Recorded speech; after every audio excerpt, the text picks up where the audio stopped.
ناخن کا مطلب ڈائگنوزس جو ہے نا وہ ناخن کے ذریعے بھی کوئی ہوتا ہے کہ آپ جیسے ہم دیکھتے ہیں کہ کوئی چہرہ دیکھ کے بتاتا ہے، کوئی نبض پکڑ کے بتاتا ہے، کوئی آنکھوں کے کلر سے بتا دیتا ہے، تو ناخنوں سے بھی کوئی تشخیص کا طریقہ ہے؟ بالکل. جب ہمارے جسم کے اندر بیماریاں پیدا ہوتی ہیں تو وہ ہمیں انڈیکیٹ کرتی ہیں، ہمارے وجود میں اس کی علامتیں ظاہر ہوتی ہیں. اگر ہم ان علامتوں کو سمجھ لیتے ہیں تو پھر ہم ان بیماریوں پہ قابو پا لیتے ہیں. اب وہ بیماریاں چاہے جسمانی ہوں، وہ بیماریاں چاہے روحانی ہوں. اب ناخن کو دیکھنے کا طریقہ کار کیا ہے، میں آپ کو سمجھا دیتا ہوں. اگر آپ کا ناخن چمکدار، ہموار اور ہلکے گلابی رنگ کا ہے تو سمجھ لو کہ آپ صحت مند ہو، تندرست ہو. یہ اچھی علامت ہے کہ رنگ کا گلابی ہونا.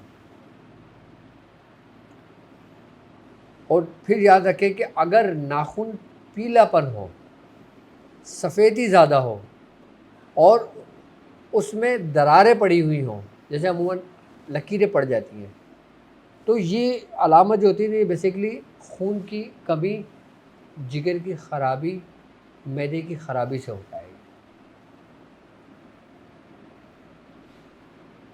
اگر ناخن پر سیاہ دھبے پڑنے شروع ہو جائیں تو سمجھ لینا کہ ہمارے جسم کے اندر کچھ زہریلی مواد نے جنم لے لیا ہے. اگر سیاہ رنگ کے دھبے پڑنے شروع ہو گئے، اگر ناخن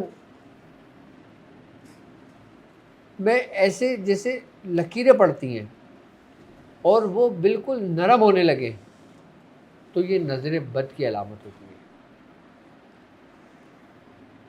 اور جب ان ناخنوں میں درد ہونے لگے اور سیاہی کے ساتھ اس میں سرخ رنگ کے دھبے پڑنے لگے تو یہ جادو کی، آسیب کی، شیاطین کی علامت ہوتا ہے. آپ کے ناخن تو صحیح ہے نا ماشاءاللہ؟ سبحان اللہ، سبحان اللہ. جی آپ علامتیں بتاتے جا رہے ہیں اور میں غور کیے جا رہا ہوں. ہاں، یہ علامت ہے ناخن کی.